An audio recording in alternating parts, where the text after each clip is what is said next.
மலேசிய பெண்கள் இரட்டையர் ஜோடியான பெர்லிடான் எம் தினா ஜப்பானின் குமமோட்டோ மாஸ்டர்ஸ் தொடரில் முதல் மலேசிய வெற்றியாளர்களாக வரலாறு படைத்துள்ளனர். இது அவர்களது PWF உலக சுற்றுப்பயணத்தின் 3வது சாம்பியன் பட்டமாகும். உலக தரவரிசையில் 2ஆம் இடத்தில் உள்ள பெர்லி தினா ஜோடி உலக தரவரிசை 7வது இடத்தில் உள்ள ஜப்பானிய ஜோடியான ரின் இவானகா கி நகஷினியை வீழ்த்தி வெற்றி பெற்றனர். இப்போட்டி குமமோட்டோ மாகாணா ஜிம்னாசியத்தில் நடைபெற்றது. முதல் செட்டில் 22-20 என்ற கணக்கிலும் 2வது செட்டில் 21-19 என்ற கணக்கிலும் மலேசிய ஜோடி வெற்றி பெற்றது.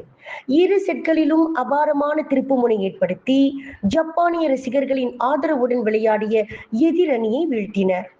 இந்த வெற்றி கடந்த மாதம் பின்லாந்தில் நடைபெற்ற ஆர்க்டிக் ஓபன் இறுதிப் போட்டியில் ஜப்பானிய ஜோடியை வீழ்த்தியதன் மூலம் இதுவரை பெர்லி தினா ஜோடி இவானகா நகஷினி ஜோடிக்கு எதிரான தங்களது சாதனை பதிவை 6-2 விரிவுபடுத்தியுள்ளனர் என்பது குறிப்பிடத்தக்கது. விலையில் மேலும் செய்திகளை தெரிந்து கொள்ள கீழே இருக்கும் பெல் பட்டனை அழுத்துங்கள். உங்கள் ஆதரவை வெளிப்படுத்த லைக் மற்றும் ஷேர் செய்யுங்கள். தொடர்ந்து விண்வெளியுடன் உங்கள் பயணத்தை தொடர்ந்திருக்க சப்ஸ்கிரைப் செய்யுங்கள்.